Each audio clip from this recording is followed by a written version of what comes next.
আজকের মেনু খাসির মাংস। দেখো, খাসির মাংসটাকে প্রথমে ধুয়ে নিলাম ভালো করে। তারপর আমি এই খাসির মাংসটাকে প্রেশার কুকারে সিদ্ধ করলাম। এদিকে পেঁয়াজ, আদা, রসুন, কাঁচা লঙ্কা সেগুলোকে আমি সব কেটে নিলাম। সেবারে আদা রসুনটাকে আর লেবু দিয়ে মাংসটাকে মাখা হবে। তো সেই জন্য আমি সব গুছিয়ে নিলাম, আলুগুলোকে কেটে নিলাম। এখন আমি পেঁয়াজ, আদা, রসুন, কাঁচা লঙ্কা এগুলো এখন আমি পেস্ট করে নিচ্ছি। সেগুলোকে মিক্সিতে দিয়ে দিলাম। দেখো, আদা রসুনগুলোকে আমি একটু কুচিয়ে নিয়েছিলাম, আর রসুন, পেঁয়াজ আর কাঁচা লঙ্কা আর কিছুটা শুকনো লঙ্কাও দিয়ে দিয়েছিলাম। আলুটাকে নুন দিয়ে একটু ভেজে নিলাম।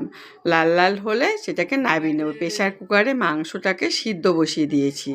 এখন আলুটা যতক্ষণ না লাল হচ্ছে ততক্ষণ ভেজে তুলে নিলাম নুন দিয়ে। এখন পেঁয়াজটাকে ভেজে মশলাগুলো দিয়ে ভালো করে কষিয়ে জল দিয়ে সেটাকে এখন ঢেকে রেখে দিয়েছিলাম কিছুক্ষণ। মাংসটা যেহেতু সেটা একটু কষা মাংস তুলে নিয়েছিলাম, নিজেরা টেস্ট করব বলে দেখলাম নুনটা একটু কম হয়েছে, তো একটু নুন এখানে দিয়ে দিলাম, স্বাদ মতো নুন দিয়ে দিলাম, আর একটু মিষ্টিও দিয়ে দিয়েছিলাম। দেখো, আজকের রেসিপি খাসির মাংস। তোমাদের কেমন লাগলো জানাবে।